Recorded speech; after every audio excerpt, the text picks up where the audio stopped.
to akwai sirrin da yake ɓoye wanda ba a so a bayyana.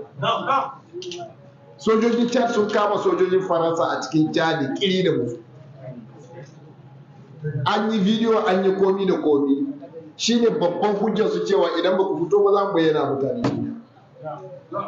Dan shi yasa ba ai malikaci ba. Aka ce ku fito suka ce mun fita.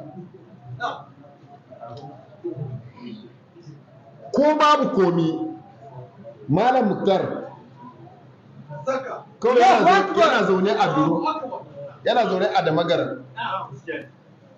Wani mutum ya zo Difa muka kore shi, ya je Agadas muka kore shi, ya je Maradi aka kore shi, ya je Tawa aka kore shi, ya je Tilibiri aka kore shi, ya je Nyamai aka kore shi. Sai Malam Muktar ya ce ka zo mu zauna tare. Dole ya karbi zargin da za a yi masa. Da alkhairi ne da wa'ancan mutane ba su koransa. Ko bai kamata ba mu mance tarihi. Kowa ya manta tarihi 'yan Faransa. Ya kamata a tambaye manya daga Kano su gaya wa 'ya'yansu da jikokinsu. Yaƙin Biafra da aka fara, jirgin Faransa ta zo ta yi bombardin Kano.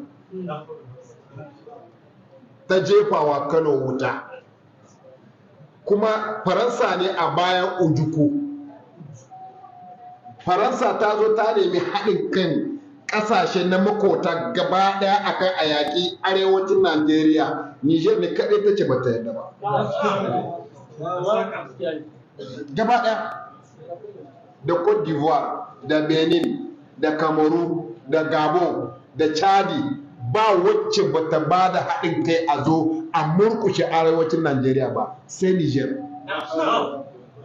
Ya kamata a nemi wannan tarihi. A nemi wannan tarihi.